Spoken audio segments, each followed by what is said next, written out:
I'm gonna start it. Backstage.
Okay. E36 Unfiltered, aka the Unfiltered Room with Mr. E Gray. Introducing all the latest names and the latest news. Hottest take, he the new face, yeah, the new sound, but keep it old school. Raw interviews from local athletes, even digging off and entertainment too. Own style, he got his own lane, it's unfiltered out, we keep it raw, man. New content to keep the people ready. E36, no Jerome Bettis, real dialogue and real conversations. You keep it real, but we real. Mr. E Gray in the building. E36 Unfiltered.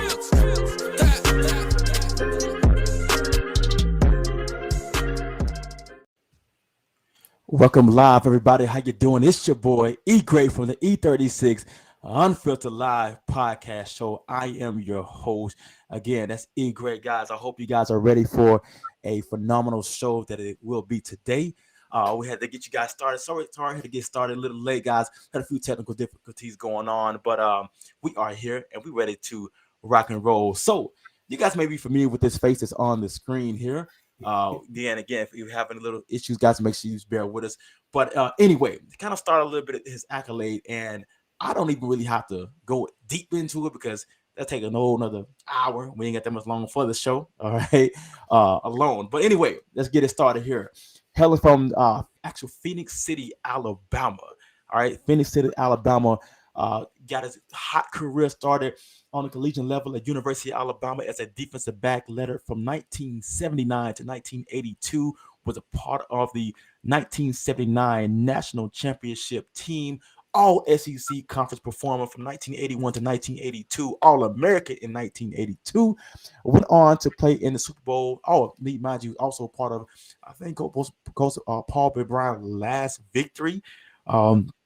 Part of that, and also Tampa Bay Buccaneers from 1983 to 1986, and then with the actual Denver Broncos from 87 to 88, played in the Super Bowl in 1988 with the Denver Broncos. Also was a part of that historic play of scripting Cleveland Browns running back Ernest Biner to really end their feat to get to the next level.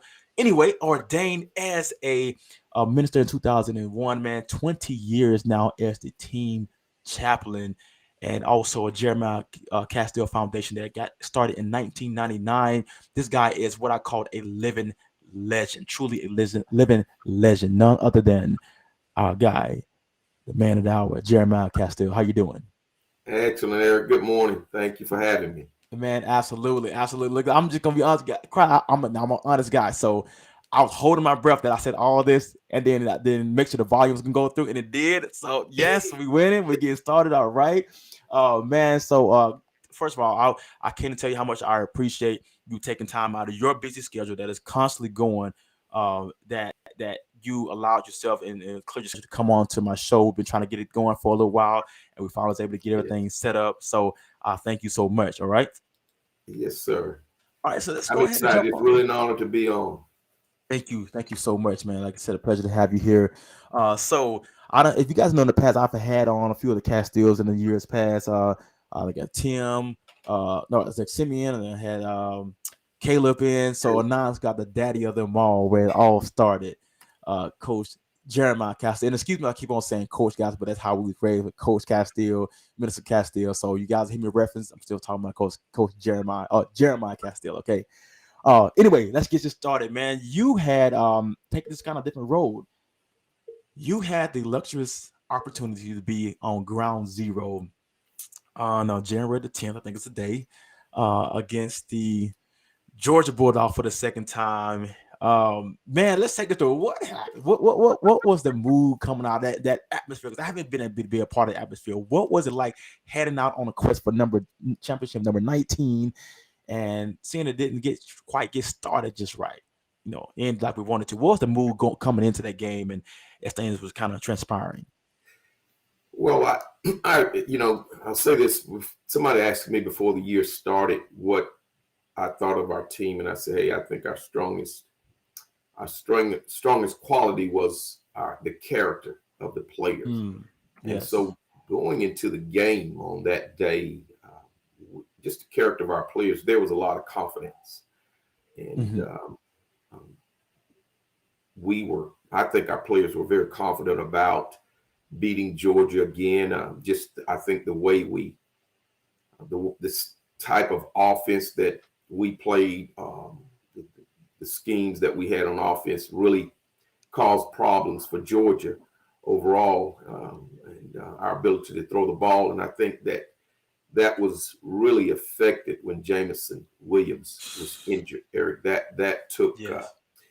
And with John Mechie already out of the lineup, that really put us in a very difficult situation. Absolutely, absolutely. I definitely agree, man. That was the thing that for me that kind of like, oh, hit us hard. Like, wait, this is not good. This is this is hitting really tough. Like 'cause it was one thing going to the game to how to beat a team, have to beat a team more than once. That's already a challenge in itself. But then have to come back and beat them again, and then lose your biggest threat in the first quarter, go down in that first or second quarter in the manner that I he think it was did. It second wasn't like quarter. second Yeah, quarter. So it second wasn't nothing quarter. you can just bounce back from. It's like, we got a whole another half hold of the game. And you can hear it on the commentator. As I'm watching, it literally said that oh yeah, that the coordinator told them, oh, this is a whole different game now. Jameson's down, this is a whole different game. So they hear even the coach say that, it's like, oh, we know what's up. We know this is not gonna be good. So, it's one of those type of situations, man, that it really, really hit hard. It hit home to who we were made of. Like, yeah, you can take one star. It's like taking their running back down a White and then taking away George Pickens or Burton or something. You know what I'm saying? Like, how are you going to recover from that? So, I really kudos hats to Georgia for what they did. See Smart finally get his championship, and Coach Saban said it in grace, man, of how, hey, we if I'm gonna lose to anybody, gonna be him. And then I think Schumer was also a GA there now, and so that was, it was bittersweet. But I was like, man, I wish we could have went down all our guns. Losing it with pretty much over half our offense gone was a whole different story, ball game. But so for that, man, I also talking to another aspect of it. You has been in this game. You've been a part of all these championships. I know you said the biggest aspect was their character. How much did that come into play? Because there were times in the season where they did not look like that we was going to be in this final draw at all. Let's be honest. Like, yeah, we this may not be our year. We young. We were looking for next year. Let's just finish strong. When did you kind of see the wheels start to turn and see the light bulbs can't seem to go on? And what kind of conversation did you see in the vibe you felt in the room that kind of lets you alight to hey, everybody, don't count them out just yet? Well, we had some games leading up to the Auburn game. You go back, you look at the Arkansas game. There were games, the Auburn game, the Arkansas game, LSU. So we were young. We had to put from day one. From our first game, we had injuries, so we started having to play younger players. Yes. So the team overall was young, and when you're like that, especially when you don't have experience, you better have some character. Exactly. So those young players had to step up and play, and so that takes time for younger players. They've got to get experience under their belt, and every game you could see that there was improvement. And so when you look at that, I would say that I call it the November gauntlet. The month of November is a tough month for teams in the SEC West. We've got LSU, we have Auburn. And those games are tough games. So this year we had those games, and a lot of times fans are just looking at what we did in 2020. They look for the results of that team, and no, you got a whole new team and a lot of young players. So it took, and I felt like the Auburn game really just that was a game where you saw it all come together. The struggle from playing the Arkansas and the LSU. So in the Auburn game, it really came to a maturation. Yes, definitely. And so going into that, man, let's talk about this another thing that's going on. Because right now you have you've been there through since 2001, 2002. When's your first year season there at Alabama as far as the chaplain? Yes, 2001. Okay, so have you seen that process go through, man? You've seen so many changes. You've seen us go through when we was coming through there, man. The struggles and the ups and downs and everything like that. My thought process for that, man. Let's talk about the Heisman Trophy winner Bryce Young, man, and how things have. And the reason why I preface it is you've seen the entire process, meaning when things wasn't so good, or when it went so much, but also in our time before we came, when we was there, it wasn't on Facebook. It wasn't as near as many distractions. And now you see these young men, such like a Bryce Young, who you look at him, he seems like be so rooted and grounded in his faith. He's so humble. Yet you can definitely tell he's confident in his ability. And I'm sure you guys been privy to have quite a few conversations offside that we don't necessarily get to see. Especially dealing with this type of controversy throughout this season, man. So, what would you guys' conversation and interaction have been like from a spiritual standpoint, of just words and encouragement that you were able to give to him throughout this process? Well, Bryce has been one of our spiritual leaders. If I could have took a picture this last season of every chapel service, Bryce has his particular seat he's going to be in at every chapel service. He sits in the same seat. As a matter of fact, all three of our quarterbacks that we had, Paul Tyson and Jalen Milroe, all three of our leaders were a part of our chapel program. So that right there in itself tells you a lot about Bryce. Exactly. And, yes. So he's also involved in our off-season Bible study program that we have.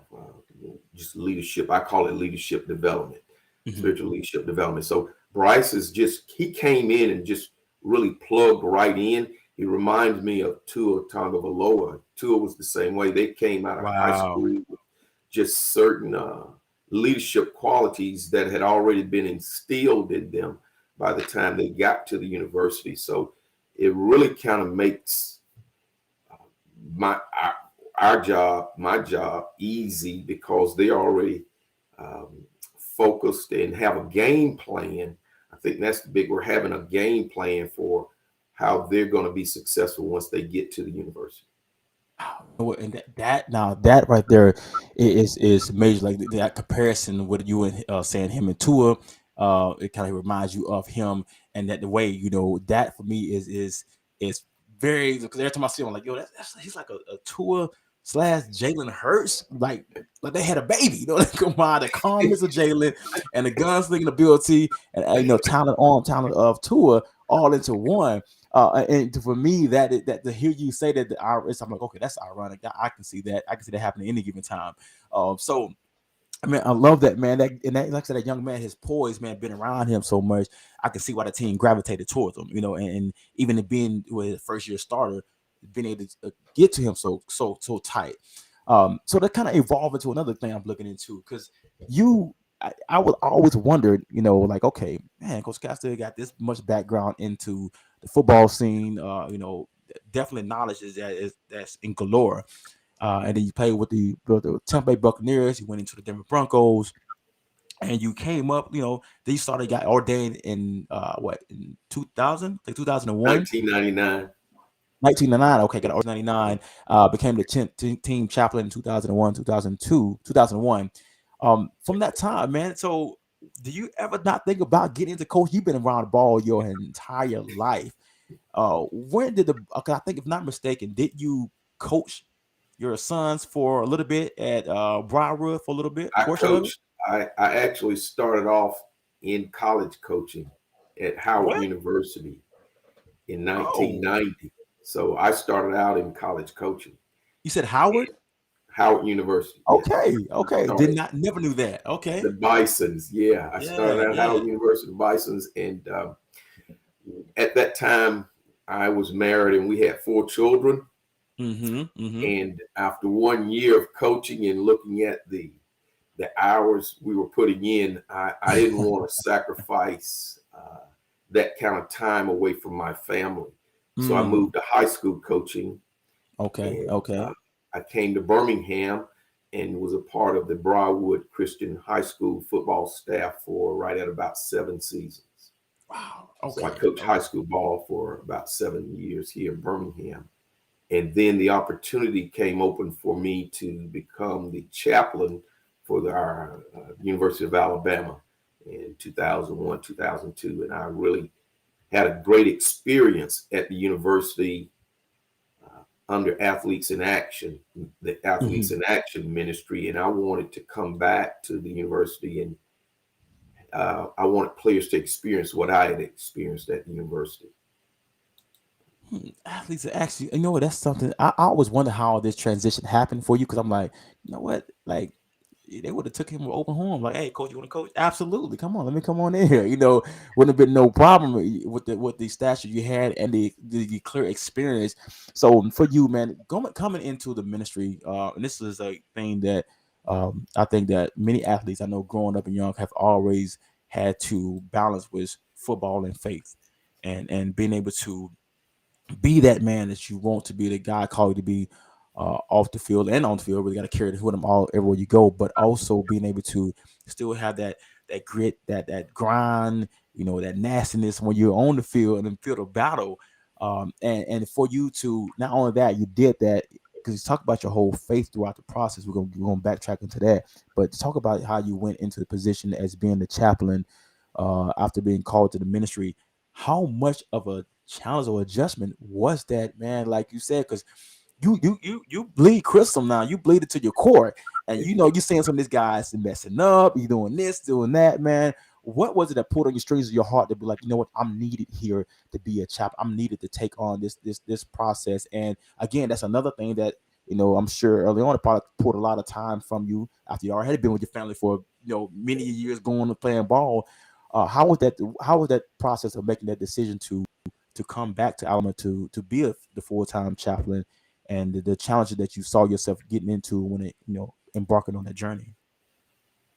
Well, Eric, when the opportunity was presented to become the chaplain, my experience at the University of Alabama and the opportunity that Coach Bryant gave me at the University of Alabama as a student athlete and a football player changed my life tremendously. I came to the University of Alabama. I'm number 8 of 9 children, and none of my siblings had graduated from high school. And I was the first person in my family to graduate from high school and go on to college. And I tell people I grew up in a very dysfunctional type home. There was a lot of domestic violence, alcohol, drugs.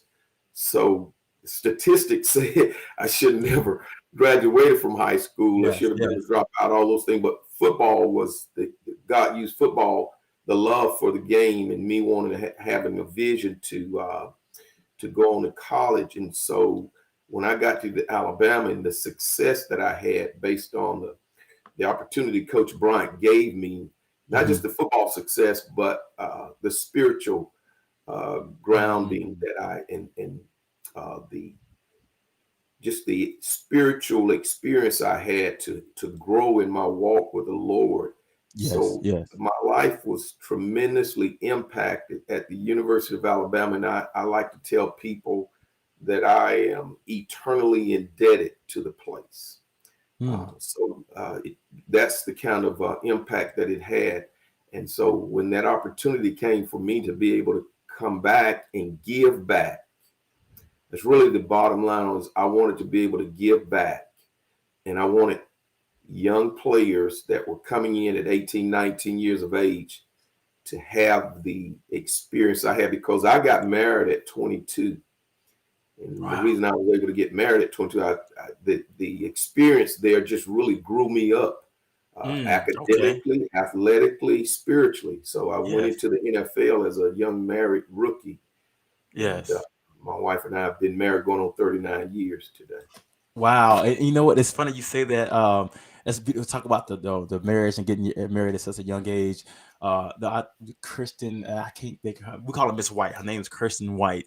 And I had put on my Instagram about, hey, you know, Welcome Live, making living legends. edition, Jeremiah Castille, and she put, oh, yeah, that's my homeboy, that's my guy, great guy. And he was said, I'm like, oh, you know, Coach Castille, because she lives in Decatur now, and she's like, yeah, I think he was him and his wife was Mr. and Mrs.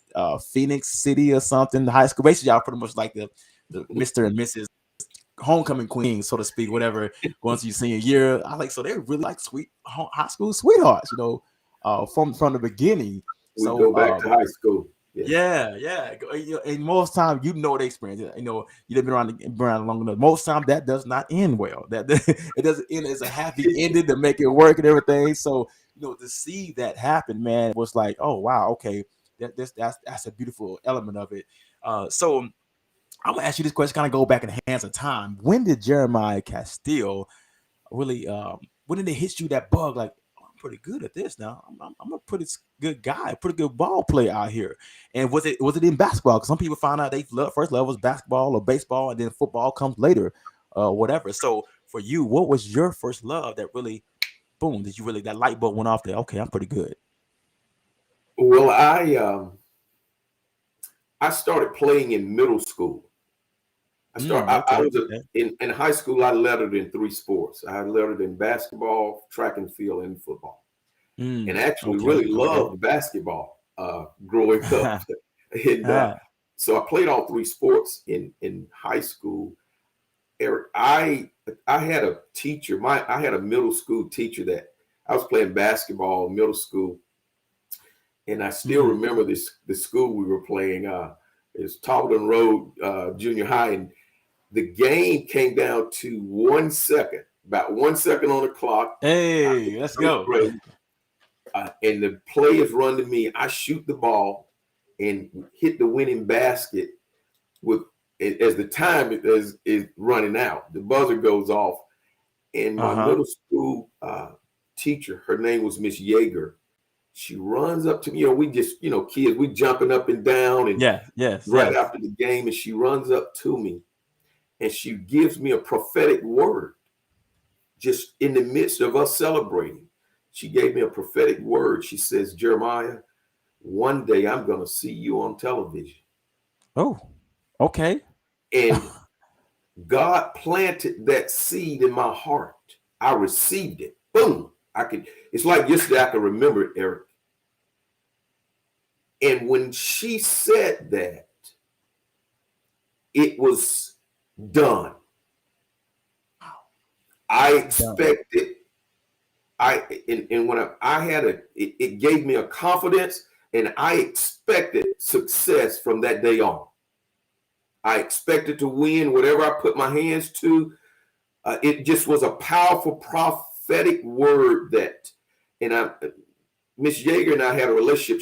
She was our art teacher, and she had taken me and some of my buddies under her wing. She really was mentoring us. So it wasn't just some random person coming out of the bleachers. Yes. But I had a relationship with her, and God used her powerfully that day to speak a prophetic word that I received. And my expectations from that day on was Jeremiah Castille, and I'm going to succeed at athletics. Whatever it is I put my hands to, I'm going to succeed at it. And to this day, you know, I imagine over the years, if she followed me, she saw me on television. Wow. So, and what grade were you in during this time? I was an 8th grader. Oh, wow. Yes. Okay. And so, so from there, and that's crazy. The power of a word, a single word. And in your case, you said 8th grade. You know, in my mind, and most people's mind, like, oh, she's hyped up. She just saying this, or you know, like I'm 8th grade. Okay, of course, you can see me being this already. You know, but to see that at that early age and that dawned on you, man, you never know the power of a word, the power of the impact. You know, and that kind of brings me forward to what it is that you do even now, man. I'm looking through the years, man. It's so it was such a blessing to have you there. I didn't know that you had only been there maybe 2 or 3 years before we came there. Me and Tim came the same year. The Simeon fall the very next year. This goes a whole another process, man, in navigating kids through these trying times and having the foresight to see who we are now is don't mean exactly who we're going to be. because we know we go through those growing pains, growing times, and different things of that nature. For me, having that there was my mindset when I went to college. I tell my parents all the time. First of all, I got off to a rocky start. People maybe didn't know, but a lot of people, my parents messed around. My brother definitely knew it. I was on academic probation my first semester. Terrible. Wasn't going to class. Tim, on the other hand, y'all know Tim. Tim was good. Tim was on the class. He was good. I'm saying Tim going to class. I'm like, it's 8 o'clock. I ain't going to 8 o'clock class. My whole mindset. Boom, no grades. Got sent to the parents. Changed everything. I'm like, oh my God. Okay, this is not good. This is not good at all. But anyway, with that being said, the whole funny part of that I'm getting into is that, once when you having that on campus like you did with your coming to the Bible study, that was really my saving grace. That was one of my only things. I'm like, okay, man, I gotta go to final church right now. I gotta go. Let me go ahead and go to this. He already, Coach Castille, like, hey, y'all, come on out. And Tim like, hey, my dad having this. Like, all right, man, I was gonna do this. Then I know my parents gonna ask me, Eric, did you do anything with church today? Did you read your Bible? Boom, Coach Castille. There you go. Let me go hit this. Little did I know that was planting small seeds within myself to help me navigate through this, to keep me rooted, to keep me grounded. Because like you said, you never know, and you became a father figure away from home that we can lean on and hear words of inspiration about. So that, taking that not for granted. Again, I say all of that because I'm looking at today's time, man. It is worlds difference. We thought we had distractions with what was going on campus. Now, at a drop of a dime, they got a tweet about them, and everybody, they got huge followings. They got NIL deals. They got, just social media. They're just everything is pulling them in different directions. And you have to, I ain't gonna say compete because God is uncompetable, but in a certain way, you got to compete for their attention. Have you found it to be a little more challenging now than what it used to be in order to get the kids kind of to be, understand, hey, you may not think you need this right now, but you're going to need this in the future, in very near future, and this is going to be some part of your life that you're going to want to hang on to. How have you seen the over the time things have changed with your position and how you have to, I guess maybe present it or whatever, if any? Well, Eric, first of all, I would say that I'm very still hopeful in the future generations, in that I still applaud parents. We still have good parents out there. Good parents. And so there's certain qualities, character qualities that young men are coming to the university with. And I believe that's, we need to applaud the parents for the jobs they're doing. Tua Tagovailoa came to the university with great parents. Bryce Young has come to the university with great parents. Coach Saban has done a great job of recruiting the type of young men that have they've had good upbringing, and so it's been a steady there. I haven't seen a decline in that, and our off-season Bible study group has it's just been very steady over the years on the number of players that are involved in it, the number of players and coaches that are involved in our chapter. Actually, it's grown and it's become even stronger. Okay. When you look at it, and I say that based on when you look at the championships are a direct reflection of the type of spiritual leadership that's the foundation for all of our championships. I love to tell people that. And so what you're looking at is a direct reflection of what you're seeing on the field. Yes. The final I hate to call it a product, but the manifestation of the success, it's coming from the spiritual foundation that Coach Saban has allowed to be put in. He has supported and allowed us to be a part of the what people would call the process. Yes. I love that, man, and that's so very important because, like I said, that's part of the process, and it's stuff that people may not always understand and really grasp a hold of it, but it's definitely it's real. Clearly at this point, it shouldn't be hard to even sell at this point because cool. It's the process. You got 6-7 championships. If you don't believe that a process exists, yeah, what's wrong with you? Um, so another thing here now with this, how have you seen the landscape of this new, like I said, everything that's going on, the NIL transfer portal? Now, think about the transfer portal. It has always existed. Everybody know is if you play ball or you're involved, it has always existed. Only thing different now is that sometimes it's like easier to get immediate access to play, eligibility to play, and that pretty much became the only difference. And of course, now the media is anytime anybody they transferring. If you ain't known about, you would think the sky is falling in Auburn with Mr. transfer data here that's going public, but nobody's escaped from Alabama, Clemson, everybody. But as far as this, how do you feel about this transfer portal and the NIL deal? How do you fall through it, and have you had to? Because right now, you had your sons back into the when they was playing Alabama before that existed. How do you think, as a parent, what kind of conversation would you have with your kid, or that you may have with some of the kids now that may ask you advice about an NIL or a transfer portal that's dealing with these things that when you played transfer portal, I don't think it exists. I'm not be funny, but I don't think it existed. Even back then, I played with guys that transferred. Okay, yes, okay. So but now it's like kids like, I will say, it's like kids like, I ain't gonna play in the first year, I'm out, so I'm gone. And if they play second, I'm out, I'm gone. We even in my class that really didn't enter our mind like that. Like, we're gonna stay here, we're gonna grind. I mean, we here, we signed, and not saying it's a good or a bad thing, but what is your thought process on the transfer portal and the NIL deal and how that works? Speaking on the transfer portal, my son Tim had an opportunity when he was at Alabama to transfer. Tim came there as a highly recruited running back, wide receiver, one of the top in the country, coming out of high school. And we got to Alabama, and there were some things that he felt like wasn't promises that wasn't kept from the coaching staff. And we sat down and we talked about it. And my advice to him was, somewhere in life, things are not going to go your way. When they don't, are you going to fight through it, or are you going to run? And I said, sons, your dream and vision is to play in the NFL. I said, you get to the NFL, you're going to have to compete.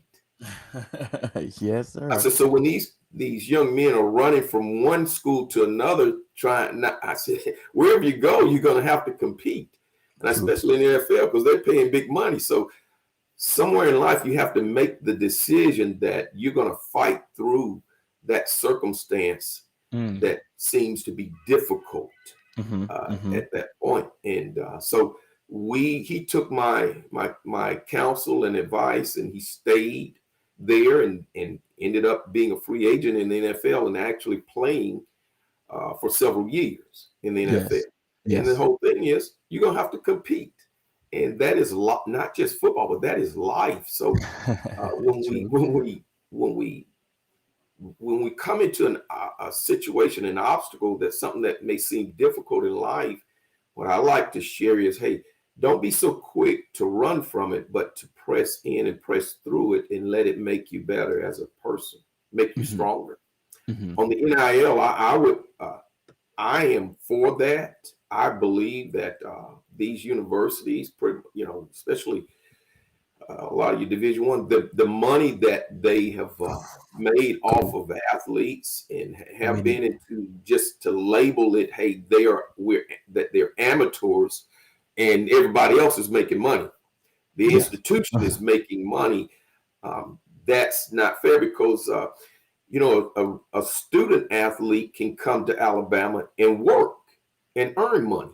And I mean, not students, regular students is what I was saying. So why not let that football player, basketball, have that same opportunity to earn income from what they're doing?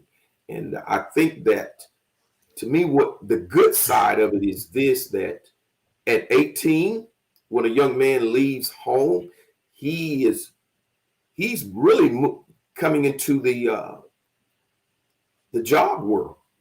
I mean, that's what football, that's a job. You're right. You're doing it to have a scholarship, but really, he's learning, and he'll start learning early on how to handle his finances.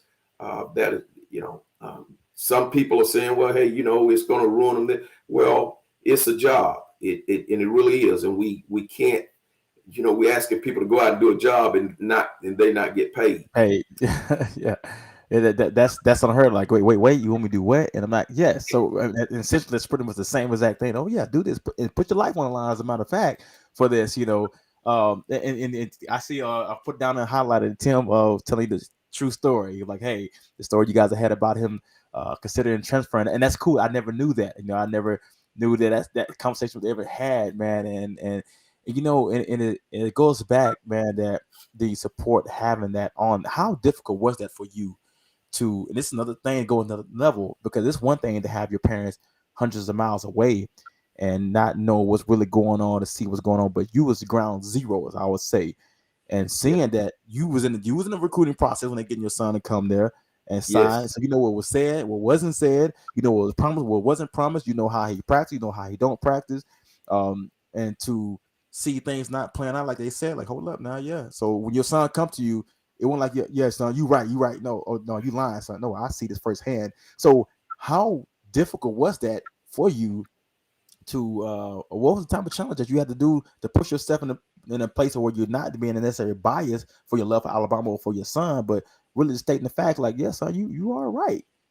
How was that process? Because you know what was going on and what wasn't going on, and what was being said, and yada yada yada, because you was at ground zero. Did that make it a little bit difficult, or did that make it easier for you to be like, okay, let's have this real conversation about the process of competing and dealing with things that may not be panning out as you thought it would?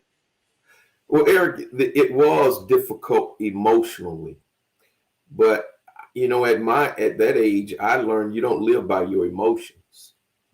You have to learn how to make decisions based on counsel. Yes. And wisdom, getting wisdom and counsel from others. And I could give my own self that based on I had difficulties and playing in the NFL, playing college ball, and it's not you have promises made when they're not kept. Being able to get through those things, and so it's tougher when it's your son or your daughter. Oh yeah, yes, versus you. It is a lot tougher emotionally, but I had enough experience in life to say to my son, you're going to have to compete. So if we leave Alabama and go somewhere else, LSU, Auburn, it doesn't matter. You're still going to have to compete. You're not going to be the only person at that position. I got you. You're true. So that's another question real quick. So did the Suns really, really, really, really have the own choice or like no pressure to go to Alabama? Because I remember Simmons, of course, Simmons is a wild card. Simmons just a wild card, son. Simmons Tim was boom here. He said he was very close to going to LSU. I remember coming down like him, LSU, Alabama. Do you really feel that he really was considered going to LSU? And how difficult was it for you to kind of bite your tongue? So, don't go. I'm laughing because Coach Saban and Jimbo Fisher came to our house, recruited when Coach Saban was at LSU. And Coach Saban came, and man, he did an excellent job on the visit. And so right after Coach Saban left the house, Simeon, I took him to work out. And so he was warming up and we stretching. And he said, Dad, I think I've made my decision. And so Coach Saban has just left the house and he's saying to me, hey, Dad, I'd have made my decision. And man, I got this big old knot in my throat. This guy's getting ready to go to LSU. Yes. I left it up to him where he was going to go to school. And so I'm sitting there, man, and it seems like days for me to be able to say, well, tell me what you've decided. So you did. So when he said it, you didn't even ask for a response at that time. You didn't ask for who. You just kept it moving. And so it's just one of these long pauses, and he says, "I'm going to Alabama," and I want to go. Hey! Okay, is that what you did, or did you play it cool? What did you say? That how you reacted for real? On the inside, I did this on the inside. I tried to stay cool as a dad. But, yes. I said, man, that's great. That's awesome. And he said, I want to play with my brother Tim. So I think Tim had an influence on. And I applaud them for at that time, because the university we weren't the football program like that just was not that strong at the time. And so I just applaud them and for said, hey, they were going to play together in college and that's neat as two brothers to be able to say they had that experience. Absolutely. I think, as a matter of fact, the first game, I think they both scored. I think Simeon had an interception. Yeah, interception, return for touchdown. And I think Simeon scored. And Tim scored his touchdown. Everything was still in the record book for the first time that ever happening, all in one time, one play, man. And again, and not to stay on those things and everything like that, but that for me was a something that's like, man, you know what? That's what's up, man. You had your brother. If you were to see, I don't know if you was able. I don't know what you down there doing the training camp.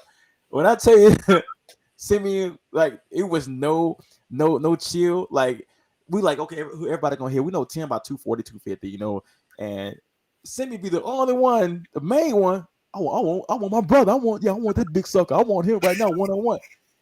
Tim, that bro, I know that your bro. That's a lot of bro. But it wasn't no holds bar. You know what I'm saying? Like he was with it, and you can tell Tim was always the big. He is a big brother. He always had that big brother mentality. Bro, come on, man. Come on. All right, okay. They line up every once in a while. They go 1-on-1, and Simeon doing something extra. He's gonna give a little extra here and there. And I loved it, man, because that ability to compete and everything, and and really, because Tim want to get down to gritty. Tim get down to gritty. Like he want a 5-star for no reason. So saying that, but that brother love that competition. And when it's over, it was over though. You know what I'm saying? And you can tell that's something they have been doing for years. Where it wasn't, hey, we go hard down the field, but we done. We get it. And now to go into also, man, in your position in that time again, because I look back on the relationship that you guys was able to maintain in your position at Alabama, being so high esteemed, is still one of the record holders in the career interceptions. Either I think Antonio break that one? Antonio Lang. So you in too. So and still being remembered for what you have done there, and still your impact there. We're gonna get later on to something that just happened late part of last year, which is which was a milestone event that you put on. We're gonna get into that. But this is another thing, man. How to handle things. And from you hear from the players' perspective, we have the Antonio Brown situation where his rants he got going off and things of that nature, and different players, how they handle adversity and things like that. And the spotlight is always pushed on those players, but you very rarely get the chance to see how the parents, the ones who groomed them, who raised them, how they handle it when they're behind the scenes. What's the voice of reason, I guess, so to speak.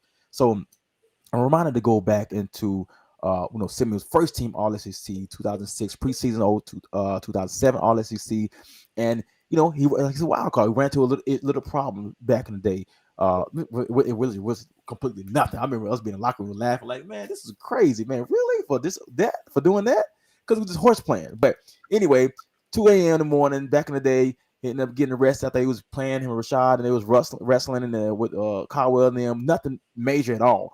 But anyway, the cops seen it, yada yada yada, seen his ID, like, hey, we're gonna lock him up. Should we call the coaches? No, we're gonna put him in. So he ended up bailing out and everything. And so of course the headlines are boom, Simeon Castille arrested, yada yada yada that night and everything. And of course Bama was already going to craziness or whatever. So it made a big headlines. And I remember when I heard about it, all I thought was, because I'm a PK kid, like Simeon is, oh my God. Coach gonna kill him. He down here, man. Oh God, it's gonna be bad. What do you think? What's up? And I remember want to get to Simeon, and I was like, I don't want to say that to him. I said, man, what you think of that? What's gonna happen? He said, man, I don't know, bro. This ain't gonna be good. He wouldn't even like that. So, make a long story short, that conversation, and then my father, people locally know my father. People worldwide know Jeremiah Castille, So the fear of God for me, and for Simeon was in me for that whole moment. So fast forward to it, the conversation you guys have to have, because again, they're like, hey, he's a chaplain, he's a Alabama former All-American, yada yada yada. But you had to be a father, you know what I'm saying? Even be a father in that time, because like I said earlier, we as kids we do silly stuff in school. You know what I'm saying? When we think it's joke, silly, they take it serious. You know what I'm saying? How was that not just going into details of that conversation, but how was that moment for you? How to set your son down, son, you know better than this, yada yada yada, but still be able to know I'm protecting, because I'm not letting the media try to eat him up. I gotta be a father. I ain't trying to be Jeremiah Castille, All American. I gotta be Simeon's father. How was that process for that man going through that? Well, a lot of, as a father, you want to raise your children uh, in a certain way to live their life, to make good decisions when they leave home. That's the way we had raised them. But when you're raising your children, you already know that they're, as a parent, that they've made mistakes and they're going to make them. Eric, I grew up in a very, and I shared this earlier, I grew up in a very difficult home situation. Mm-hmm. And I came to the Lord at 13. And in that home situation, I dealt with a lot of things within my family that were very difficult socially. That is, the Mm-hmm. public could see it. Mm-hmm. And what God did was he grew me up. So so emotionally, I grew up. So in that is, I'm saying, when things happen in the public, uh, being mature enough to handle how the public may see it. Yes. So I had Yes. already gone in my life as a young man. I had already dealt with those type of situations. So it wasn't my first rodeo as a father. I had dealt with it as a person within my own family, and this was another family situation. So Mm-hmm. God had already prepared me for the difficulty from a public standpoint, and behind the scenes. To me, one of the number major responsibilities of a father is that he show his son or daughter support. When they make a Yes. mistake, you're still there to support them. You don't Yes. condone the mistake, but you say, hey, let's get up from here and move forward in this mistake that we've made. And so that's how we went about it. And a lot of people that would have thought, man, Jeremiah's going to kill Simeon. He's not Yeah. going Oh yeah, I was nervous for to. him. He already knew it was a mistake. It's how do you support? How do you go forward from here? Because he's got the rest of his life to live. Yes. Yes. And that was the beauty of it, man. Because out of respect, I ain't even ask him. I was like, man, I know Coach saying like we're gonna handle it internally. That's what he always do. And I was like, well, are you good? I think I asked you good. Yeah, man, I'm straight, man. I'm straight. All right, cool. And we, went on about our biz, and laughed it off and kept it moving, man. It was all about that sense of support, and I think that's so very important because you see now, you see the players get put on the front street, but you don't know how, especially when they have a high profile parent, how they handle it. What makes that player so be strong to be able to bounce back from it, because you have to have that support system, man. And I tell you, it's so many times where I think kids don't have that because they don't have that support system. How big that is to have that support, and especially now, I mean, the recruiting process is bananas, man. It's something else. Like it's a whole spectacle, and again, I love it. And I respect, especially now that I'm on the outside looking in, get a chance to keep up with what's going on all the time, back and forth. So I'm like, hey, of course, that's great, So let's transition to what you have done. Now, you did something, man, that I think for me, to be candid, I think was groundbreaking, in the aspect of you had the Night of Legends, December the 18th, 2021. First, I was elated to be invited. That meant a whole lot to be invited to such an event. And to kind of, and I know you want to I'm gonna allow you to get more of the details of it, but basically it was a night in Birmingham, at the Birmingham Galleria, the Galleria in the Winfrey Hotel, December the 18th. That was a Saturday night where you hosted, celebrated the. So was it 25 or 75? Um, South Africa. 27. The first 27. 27 African American players. So yes, 27 African American players to ever get a scholarship at the University of Alabama, and for that meant a lot because if it was for them, who knows? I would never have been there. I ended with scholarship. I may not have been there in that position. May not have ever been in that position, and just kind of talk about what laid it into your heart to do such a thing. And I am going to jump into this part for me. That was like, man, like it really hit me. I was expecting to see a lot of the former players there. But it was the mixed race that got me. I was thinking maybe more the black players going to be there, and this is the South, and you had the black and the whites there, man. You have a special, unique God given a talent ability that you have been able to cross over into cross racial barriers, sexual identities, different races, economic races, and boundaries, things that I know it can be nothing but God hand on the situation. How did you what made you come up with that? And for the timing was now right for now to do it, including uh, um just how it all got started. Well, Eric, I'm a person that likes history. Mm-hmm. So I like history, and being the chaplain over the years, as time went by, over the last 20 years, I played 42 years ago. I was a freshman, 1979. So was that about 42 years? 43 years, isn't it? Going into 2022. Mm-hmm. So I can go back 42 years to where I was the left starting corner and I was the only black starting in the secondary.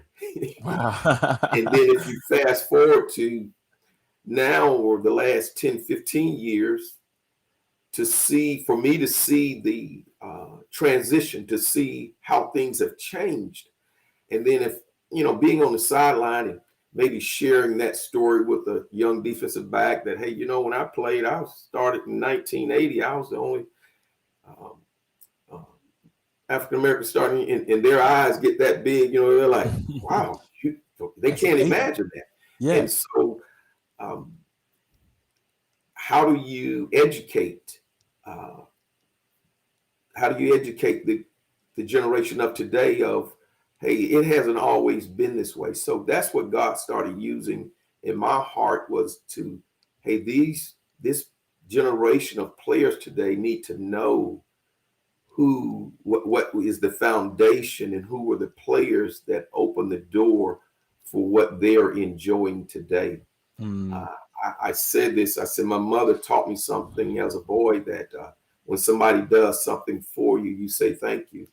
So the 2021 season marked the 50th year of integrated football at the University of Alabama. 1971 was the first year they had two black players on the team, River Jackson and John Mitchell.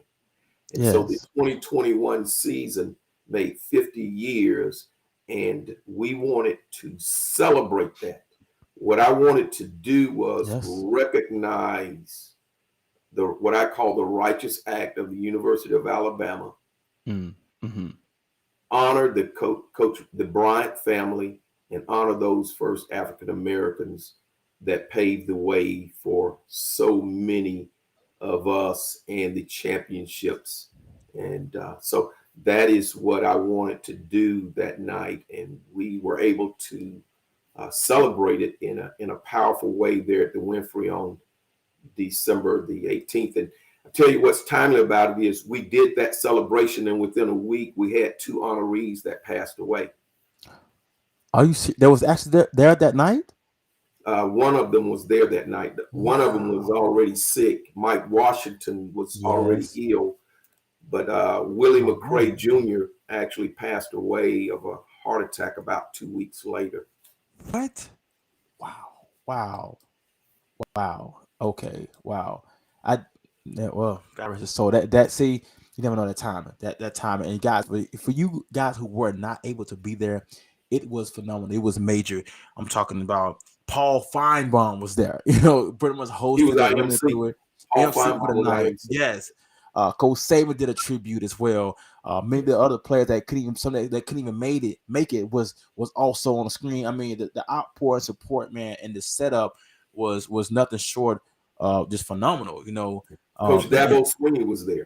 I forgot. Yeah, Dabo. Yes, Dabo was in there. I guess his Todd came back, brought back a few of his assistants as well with him. Yes. Like I said, I got CC faces, man, that I hadn't seen in ages, man. We even had Eddie pop up. Even Eddie showed up. If anybody don't know who Eddie is the long time standing fine. What's Eddie's last name? Conyers. Okay, Eddie Conyers.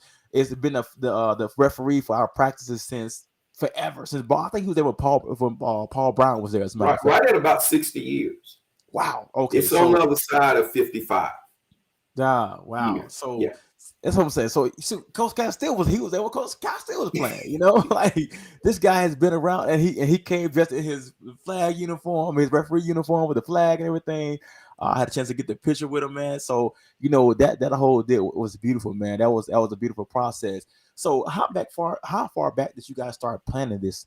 As well, you know what? Before I jump into that, it was about a 2-year process of planning. So we started work 2 years. It took us 2 years to put that together. And I'll tell you this, that what we're planning for the next is, we call that the Night of Legends. And we honored the first 5 signing classes in the 70s. And the next event we will do will be called the Decade of Legends. Ooh, so we'll take the decade of the 70s, and Coach Bryant set a record. He was the first coach to win 100. Once he integrated, Coach Bryant won 103 games in the decade of the 70s. Wow. He was the first coach. And, back then it wasn't 15 games a season. No. You get like 9 sometimes. So much you played 10 games in a bowl game, something like that, 10, 11 games in a bowl game. And Coach Bryant averaged well over 10 wins a season. So we want to celebrate that. On Saturdays, we go in the stadium there and we want to see our team win. We celebrate ethnically. We got the different races. And so we wanted to celebrate that and remind the University of Alabama football fans of our history. Yes. Where we come from, our history, and that we need to be grateful for that, thankful for it. And so our next event we'll celebrate the Decade of Legends. And that we'll get you that information here soon, Eric, and you'll be able to let people know. Absolutely.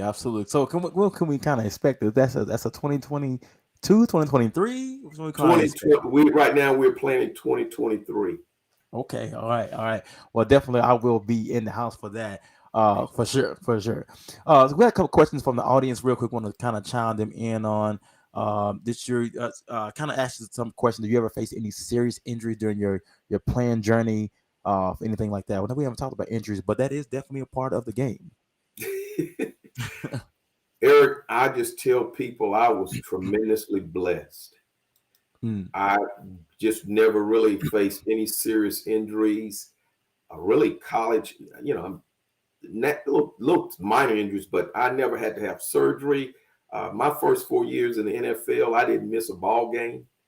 Played every game from rookie on through my first 4 years, but I just was. God blessed me to stay healthy.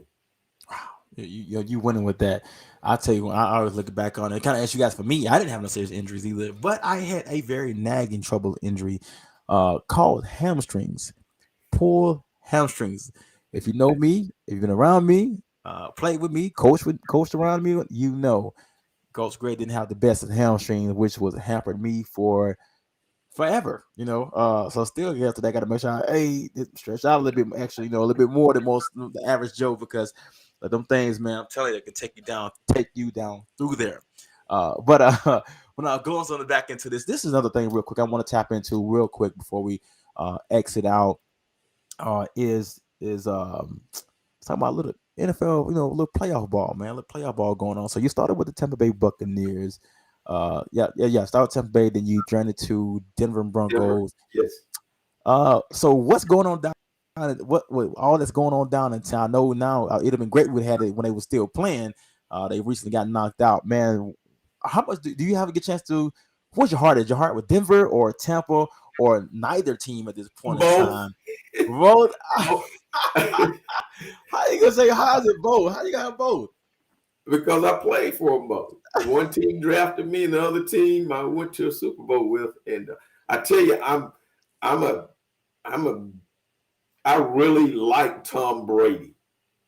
And so with them, Tom going there last year and they're winning the Super Bowl, I just respect his approach to the game, the way he's played it, the leader that he is on the field. And so you just have to, how you not like Tom Brady. So him coming to Tampa, and I actually went last year to game down. I did a chapel service for them. There's a couple of coaches there that was at Alabama that are now on staff in Tampa. And so I did their chapel for they played the Buffalo Bills back in, I think, late November, early December. Oh wow, okay, that's cool. I did not know that. So still get a chance to get down there. You have a connection with them and still show you some love. That's great. You know what I'm saying? That's special, man. So I'll ask you this question: Who was your best? Who would you say was your GOAT in football, and who was the best quarterback you competed against when you was playing in the NFL? Because you got a chance to go through Joe Montana, Steve Young, Steve Young, The greatest quarterback was Joe Montana. Oh, okay. Why Joe? What makes Joe separate him from Elway and all the other greats that was out there? Well, I played with John. From a physical standpoint, John was a bigger mobile quarterback. Yes, but you can't argue, and he won a couple of championships. But I played against Joe Montana. So I competed against him, and if you look at now, both of those guys their game would be great today. If you look at the way the game is played today, and if you look at the way Joe Montana played back then, he was able to throw it. He was able to run it. Yes, simple as he that. Could do both. John Elway could throw it and run it, but I competed against Joe Montana, and just the way he approached the game, his intelligence for the game, and then Jerry Rice was one of the receivers that was on that team. Okay, I got you. Yeah. Oh my gosh, Jerry. Yes, Jerry. So now, do you think because people say that Tom Brady is the GOAT? You know, he's the greatest of all time. I think he's the greatest quarterback. I can't say greatest ball player because I think of LT. I think of Deion Sanders. I mean, these guys. I mean, come on. But anyway, that's my story for a different day, different time. If I'm a true Barry Sanders fan, anyway. But his longevity. Do you think that he would have been able to have as much, or better yet, if Joe Montana? So you said Joe Montana is you think the best player you ever played against, and do you feel that he would be in today's time would have been able to have a far longer career and potentially had records that would not have been able to be broken, or would have been very challenging for someone like a Tom Brady to break? Well, I think you have to look at the times and the knowledge. I think with science, where it's at, the cutting edge we have on science and nutrition, I think Joe Montana played 16 years. Yeah. So you that's only a few years that Tom has on him. But if you take the science that Tom has today and the technology that what he's able to do for his body, and we could take that back to Joe Montana's time, you probably would see a guy playing 20 plus years. Yes. And in the playbook, the West Coast, he was a beneficiary of the West Coast offense, of course, coming through with Bill Walsh, but he still wasn't able to get, like, today is a passing league. This is as simple as that. It's a passing league. You pass first, you run second. Back in that day, it was more run first, pass, play action, pass. Now everything is wide open. That's why I feel records are not. You still got to give them credit because what the players are doing is great. Patrick Mahomes, all the up and coming guns is great, but what they're able to do based off the type of style of offense that's ran today, the mindset with the coordinators is all about high octane passing, yada yada yada, this and that, and the ability to be able to protect the quarterback where you really can't.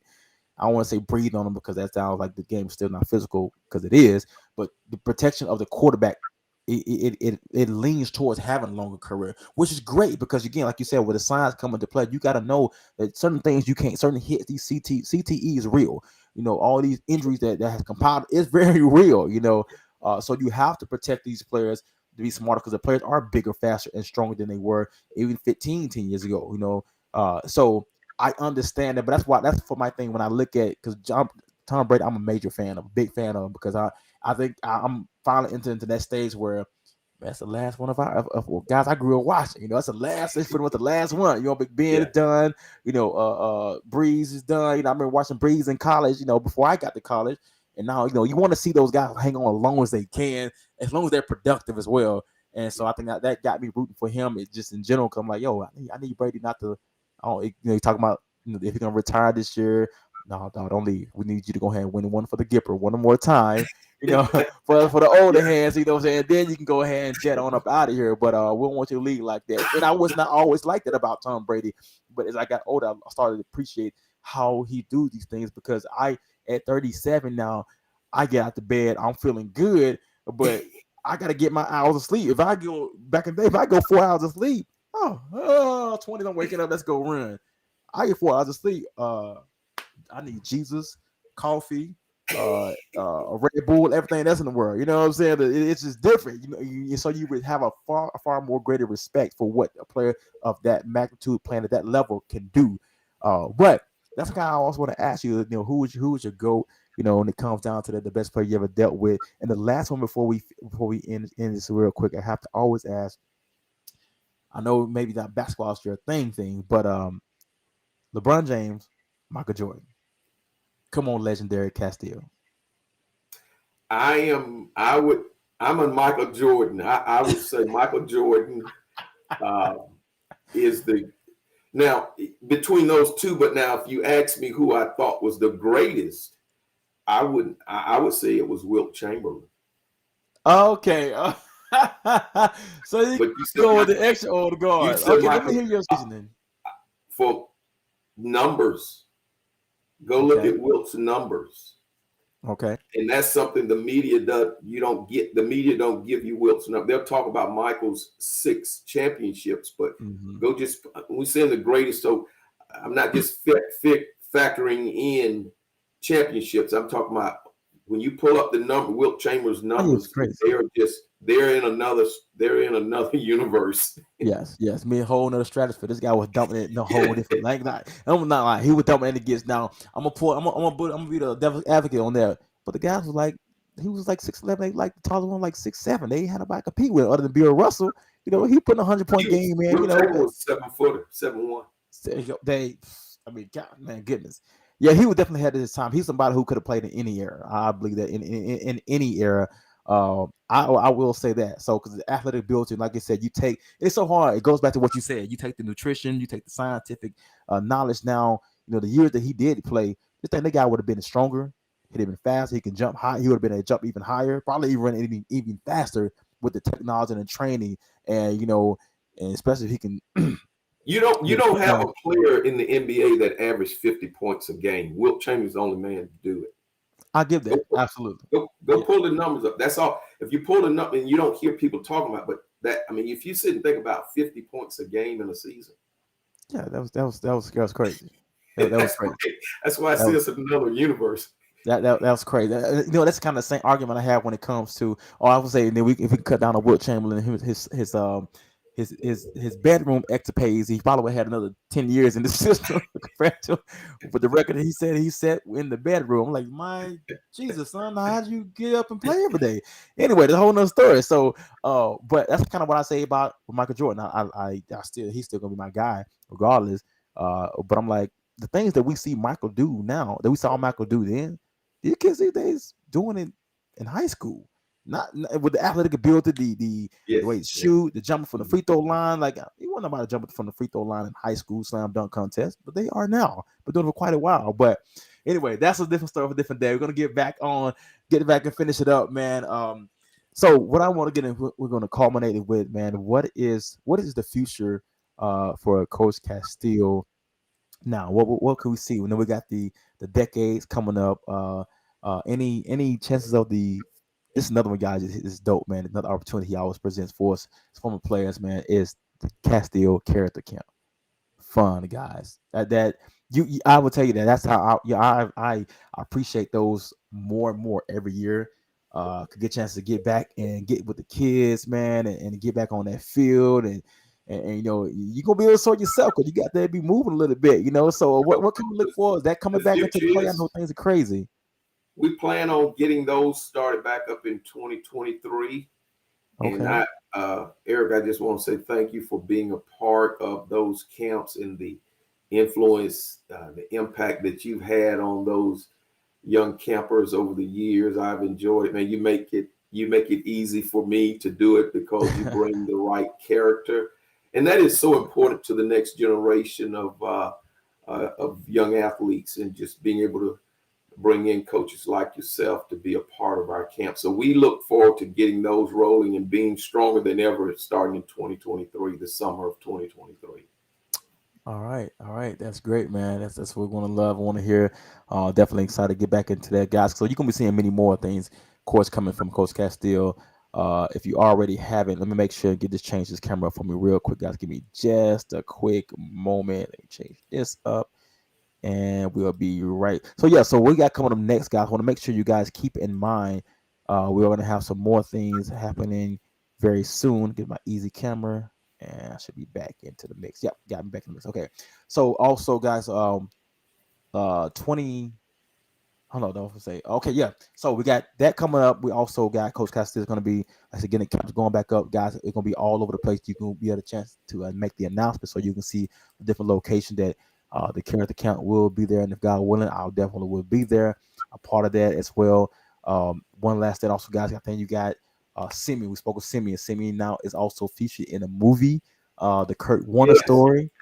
American Underdog. Yes. It was in the movie. I'm not sure if it's still in the movie theaters, but it definitely was in the movie theaters. Is it still in, or has it went out yet? It was in the movie. It came out during Christmas. Came out of Christmas. Yes. I don't know if it's still in the movie theaters.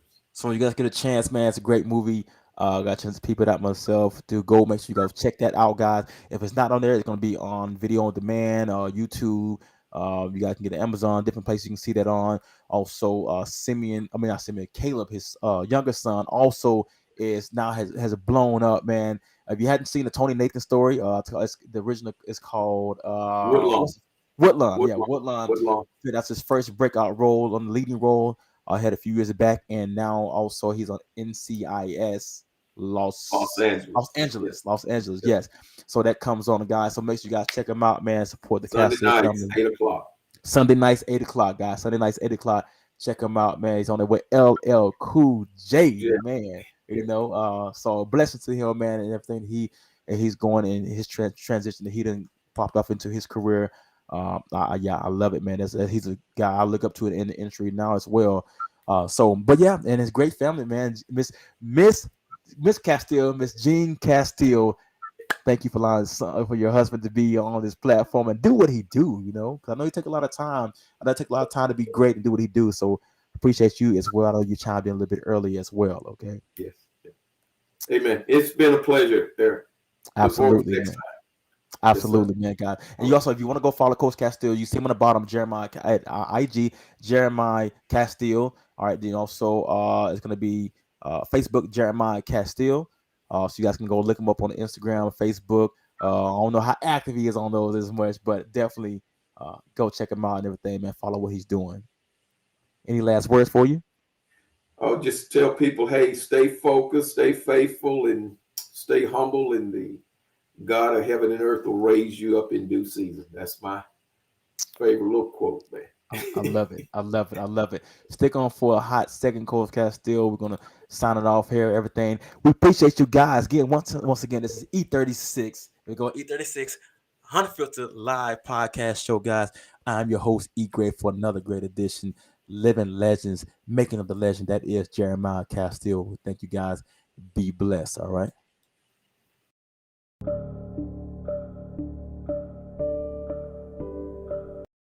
Unfiltered, aka the Unfiltered Room with Mr. E. Gray.